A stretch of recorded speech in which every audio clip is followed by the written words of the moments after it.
శ్రీ వెంకటేశ స్తోత్రం. కమలాకుచూచుక కుంకుమతో నియతారుణితాతుల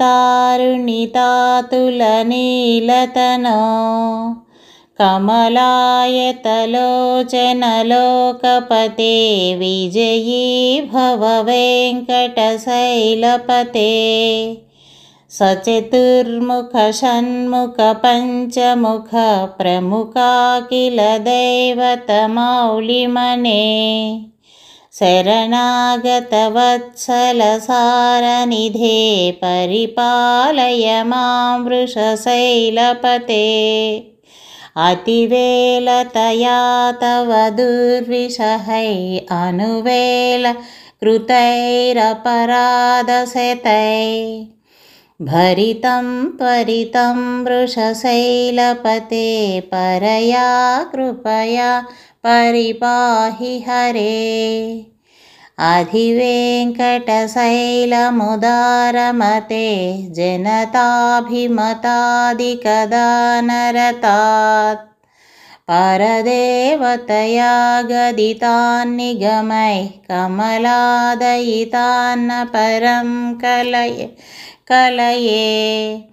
కలవేణురవావసగోపవధూ శతకోటివృతాస్మరకోటిసమాత్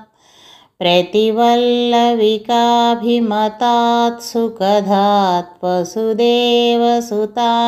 పరం కలయే అభిరామగుణాకరదాసరథే జగదేకధనుర్ధరధీరమతే రఘునాయక రామ రమేశ విభో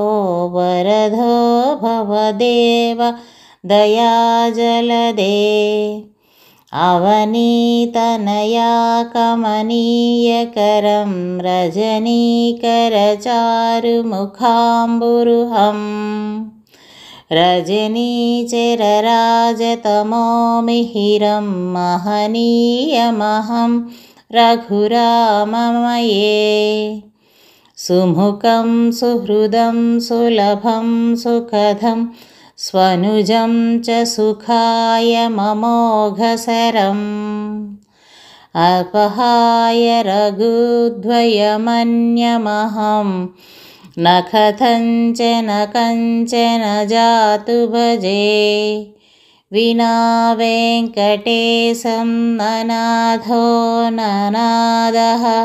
సదా వెంకటేశం స్మరామి స్మరామి హరే వెంకటేశ ప్రసీద ప్రసీద ప్రియం వెంకటేశ ప్రయచ్చ ప్రయచ్చ అహం దూరతస్తే పదాంబోజయుగ్మ ప్రణామేచ్ఛయాన్ గచ్చ సేవాం కరోమి స్వకృత్సేవయా నిత్యసేవాఫలం త్వం ప్రయచ్చ ప్రయచ్చ ప్రభో వెంకటేశ అజ్ఞానినా మయా దోషా న శేషాన్నిహితాన్ హరే